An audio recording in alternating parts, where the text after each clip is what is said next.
Wait a minute. See, I'm over here jumping the gun. Look at. All right. What's up, y'all? It's your boy Marcel P. Black. We checking in. Episode 3 of the Everything I Love podcast. Man, it's been fun. It's been fun. It's been fun to be on this side. You know what I'm saying? Being interviewed, talk about myself. It might sound like a little vain, but y'all got to realize I did 18 episodes of me just talking about my own music, right? So I want to do something a little different. But it's been real fun. And honestly, the best part about it is being able to get caught up with these good brothers and sisters, you know what I'm saying, that I had not seen in a while. So even though we're not in the physical, so just seeing my people, you know, via Zoom is really good. You know what I mean? So today, um, for this particular song, we're being interviewed. I'm being interviewed rather by brother Eterniti Everlasting. You know what I'm saying? Straight out of Mob Town. You feel me? I'm gonna let you introduce yourself, man. How you doing today? I am great, man. As always, it's the heavily orchestrated, never duplicated lyrical symphony known as the Eternal One Eternity. Just a fan and a friend and a brother of you, good sir. And I am really excited to be here. Really happy that you allowed me to be able to do this for you. And so I'm just kind of excited, really, to get into this. I love when my people dropping new music, and I really like what you're doing with this. So I'm ready for it.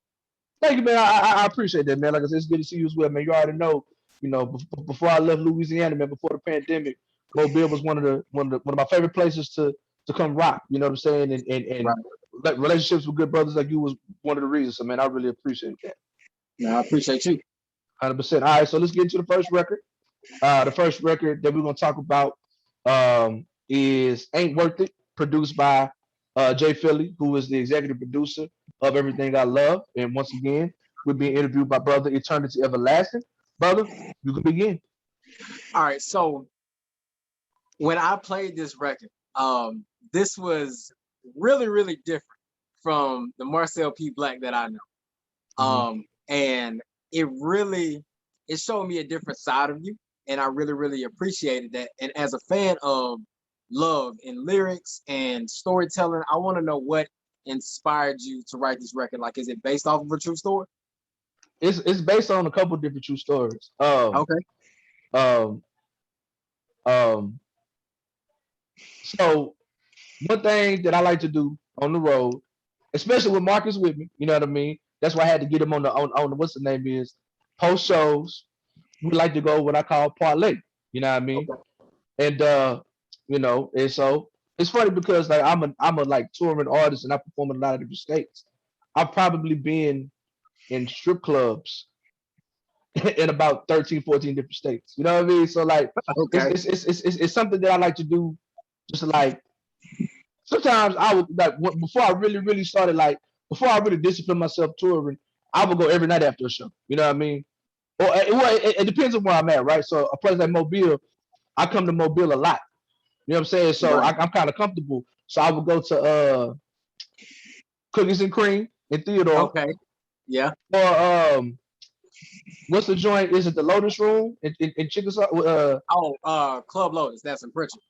Whatever it is. It's another one like on the other side of Mobile that I would go to. You know what I mean? Um, Was it the Lions Den? no, the line that was I've been that was whack. That was inside Mobile. It's one. It's not in Mobile, but it's not far from downtown. But it's not technically in it. I don't know, but it's a black joint though. Whatever. Anyways, but so a couple different things, man. I wanted to write about um temptation. Okay. You know what I'm saying? I want to write about temptation. And honestly, like you said, like this whole album isn't the traditional Pan African radical black hip hop Marcel. This album is um it's about everything I love. And I'm not saying I love strip club, but it's about my love for my wife, my love Right. for you know what I'm saying? Like once you hear the album, it's gonna make more sense. You know what I'm saying? For Within sure. context, within context. And honestly, man, I heard the beat and I was like, oh yeah, like this is a challenge for me. It's something that I wouldn't normally do. And Right. like um when I first heard the beat, it reminded me of Ludacris's "If I Get One More Drink." Oh Um, yeah. Yeah. Yeah. so that's what it reminded me of, like the that's what it kind of reminded me of, right? But Okay. then I was like, but like also, as I've said several times throughout this podcast, this album. My favorite rapper is Fonte from Little Brother. You know what I'm saying? And the whole album is influenced by like North Carolina hip hop, coming from the Justice League and Little Brother and Foreign Exchange. And I was just thinking about the song "Sending My Love."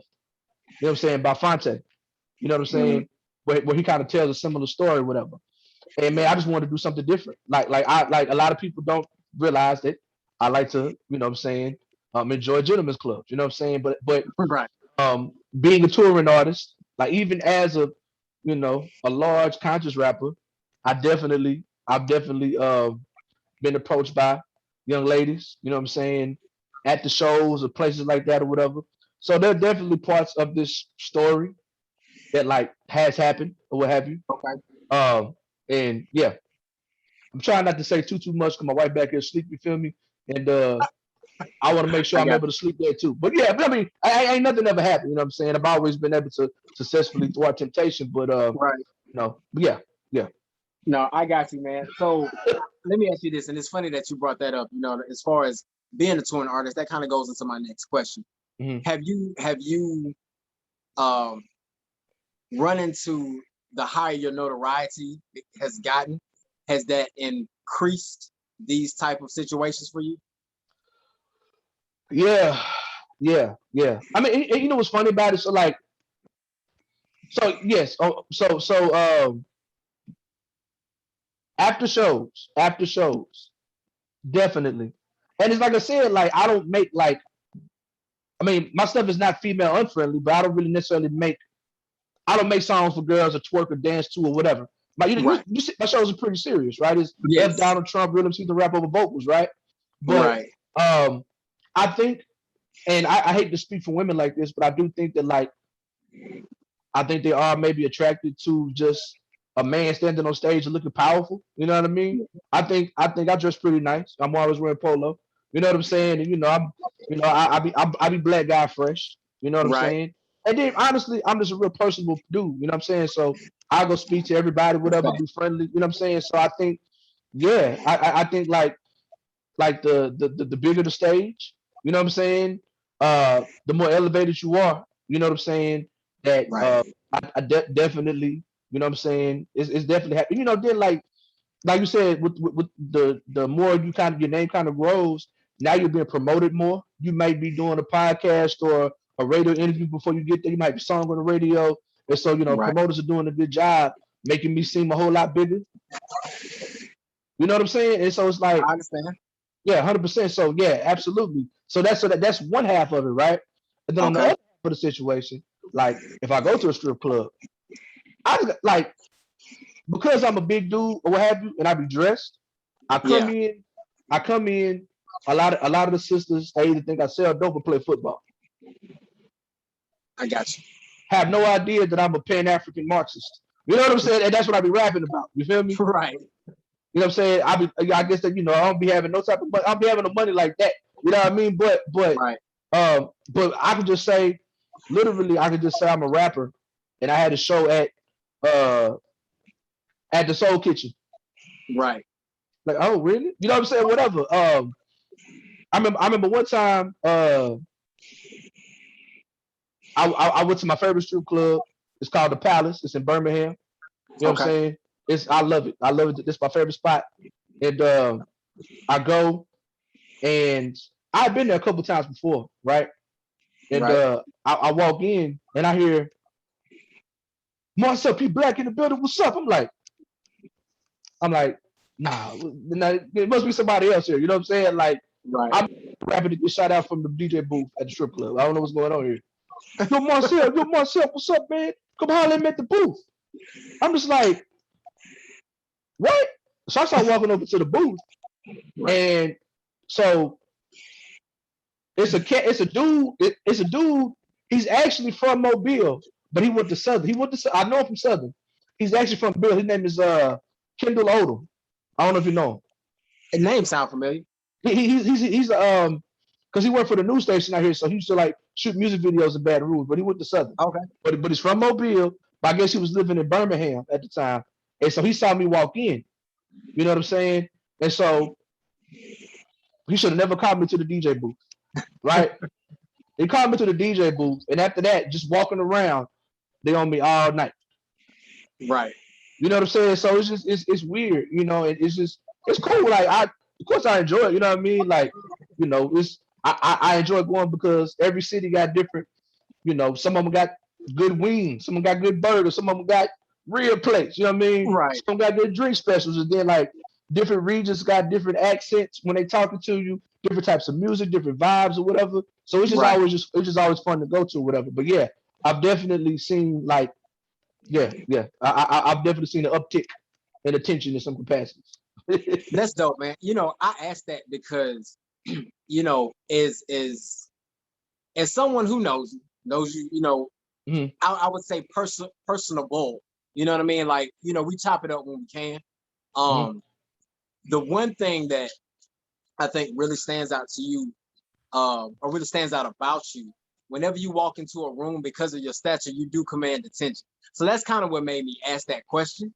Um, and you already command that attention. So I can only imagine that the more your notoriety picks up and like situations like that, stuff like that happens. I kind of had a situation like that happen in Dallas one time mm, where the DJ in the club was from Mobile and mm, he was out living out in Dallas. And I got a cousin that's actually a promoter in Dallas. mm. So he's the one that took us to the club. But the dude knew me from doing like the music and poetry and stuff like that. Same situation, except way too rich for my blood. That club that we was in, way too rich for my blood. Man, look. So one Uh, time, me and Mark went to a spot in Houston, right? yeah. And like this one, it was the Onyx, I think. But like a lot of the girls that Drake be rapping about Oh, was in okay. like Dominique Chin. You know what I mean? Like the super duper Instagram, like the bad was that Drake be rapping out was in there. Right. And like me and Mark was like so shook because they was throwing so much money. Oh my God. Like I don't know. I think Earthquake, the comedian Earthquake was in there. And there was some dude to play for the Texans. You know what I'm saying? Uh-huh. And they was throwing so much money. Me and Mark was like scared, like, man, we ain't got but like we might have 150 between us. You know what I'm saying? These Right. dudes just they throwing just it's like this sister, man, she had like before she finished dancing for this dude, she had like money up to like her calf muscles. God. You know what I'm saying? And the night, you know, all the sisters was, you know, I guess it's a bigger city than Baton Rouge. You know what I'm saying? And then like Right. they were real friendly or whatever. So I guess they was used to like people spending like that, so they wasn't too unapproachable. They was real cool and real sweet or whatever. But yeah, I get it. When you say too rich, I get it, bro. Yeah. It's just like, yo, it's these niggas balling way too hard for me. And Right. you know, I ain't paid my salary, made nothing. Like, you know what I mean? Like, I'm on Legit. payment plan with Sprint. You know what I mean? Like, like I can't just, you know what I'm saying? I can't be doing it like them dudes. You feel me? So yeah, but yeah, Yeah, man. I definitely know that feeling, bro. That's what's up, man. That's what's up. So, you know, as you talked about earlier, you said you wanted to write about temptation, being on the road, being a touring artist, doing all these things. What did it mean for you to be able to take those experiences and flip them into this record? Because you are a family man. Mm-hmm. Anybody who knows you knows that you are a family man. Mm-hmm. We meet your two beautiful kids all the time. We kind of watch them grow up, through these Mm-hmm. lenses of what you choose to share with us. So it almost feels like family. So how much did it mean for you to take these experiences that you've had to deal with on the road and really parlay those, into this record that really shows that you are a family man? It's basically to say that these streets ain't work.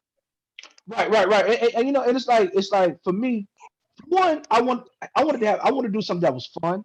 So it was really Okay. fun. Like I got to like exercise a creator's license and use different like artistic muscles that I never really get to that I don't use that are Right. definitely there. Like I wrote the whole song. Like even the sister rapping is the sister rapping and the singing parts. Like there's a Right. version, and I might send it to you later.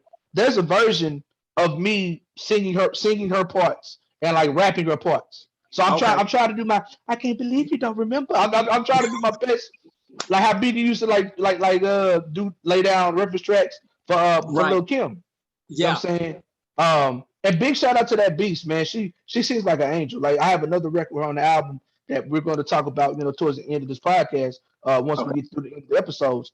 But her voice is absolutely amazing. She sings like an angel. You know what I'm saying? Like Okay. I'm you know what I'm saying. But I wrote the whole song, so I wrote my parts, and I wrote the sister rapping parts, what have you, and I was able to record everything. So so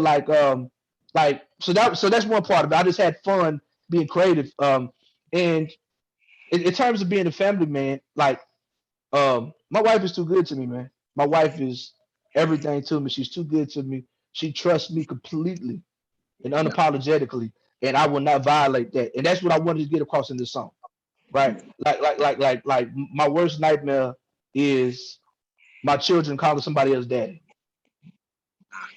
I feel it. and that ain't worth it. You know what I'm saying? The sister Right. Jelly from Arkansas. You know what I Yeah. mean?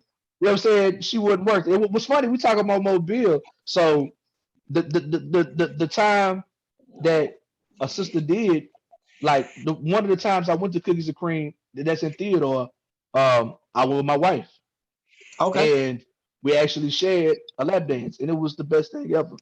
Like it was like I was like, man, I love this woman so much. You know what I mean? And so Right.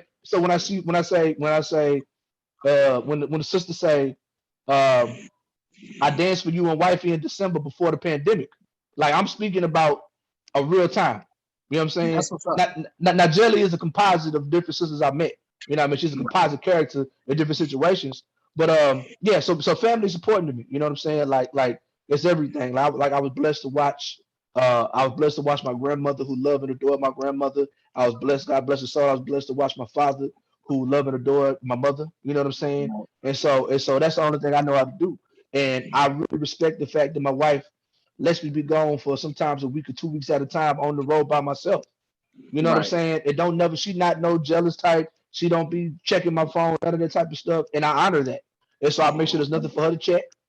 You know what I'm saying? I make sure that, I make sure I keep everything above ground and respectful because and with that said, I respect sex workers, right? Yeah. Like I wanted to make sure that like when I did this record with the sister, I was like, yo, I need you to rap from the standpoint of a stripper. Like, but this is the context. And she was like, no, this is really creative. I don't find this offensive at all. You know what I'm Right. saying? And so I want to like talk about a woman who's a sex worker or a exotic dancer or whatever with respect, whatever. You know what I'm saying? Right. With dignity because I respect the art form. You know what I Right. mean? I respect it. You know what I mean? And so that was not so much of a challenge, but it was an aspect of the song that I wanted to make sure that I did, and it was really and just being really creative with that. You know what I'm saying? Like making sure that I'm talking about this is real, it's relatable. You know what I'm saying? And Right.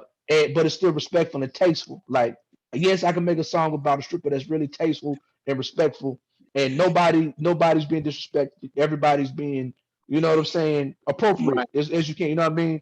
But yeah, and like I said, and so Fonte got a song called "Sending My Love." It is very similar, but his version of the song is he goes out to the club. Well, he gets into it with his wife. He goes out to the club. He gets drunk, start flirting with another sister, and he's about to go home. But he's like in his mind, he's saying, "Go home, Tigolo, go home, Tigolo." He said, "Martin Luther King Mhm. ain't die if you got tricking on these hoes." You know what I'm saying? And so like, and Right. so that's what I say. Hop up in the whip, Tigolo's on Spotify. Sending My Love is playing on repeat. It's like, damn, it's just like, boom. It's like, if I thought about it for 1 second, this one Right. song that I'm listening to by Fonte is saying, it ain't worth it, brother. Go home. Right. You know what I'm saying? And That's then, dope. like, and on the album, the next song is Dreaming, which is a song about my wife. It's like, it's Okay. literally like it's like, it's an audible sonic love letter to my wife. Okay. And a love letter to my wife, it's a song about, how I, as a black man, enjoy being married to a black woman. And you know what I'm saying? Whatever. So, Okay. but that's for the next podcast. But yeah, so like within the context, it makes more sense. And actually, I think the version I sent you, I don't think it has Mark Dub at the end. I don't think so either. It's even more funny. Mark is a clown. You know what I'm saying? Yeah. So I got him at the end cutting up too, whatever. But yeah, but definitely, man. Like this song was really really fun for me to do, man. And it was a lot to it. It was a lot to it, but I'm glad. I feel like we executed it very well. That's what's up, man. Well, I definitely think that you did. I can't wait to hear the entire album. I'm really looking forward to it. And with that being said, so you. Yes, indeed. Yes, indeed. So, album drops Tuesday, September 14th. MarcelPBlack.bandcamp.com. You can follow me at Marcel P. Black on Twitter and Instagram. MarcelPBLSEK on Facebook. MarcelPBlack.com. Eterniti, tell the people where they can find you at. Man, y'all can find all of my stuff at MrEverlasting.com. Y'all can also check me out at Eterniti with an I, ETERNITI.bandcamp.com. There we go. There we go. All right. So you're gonna be coming back around in a few weeks for the whatever. So you know what, my brother, I'll see you then. All right, man. Allah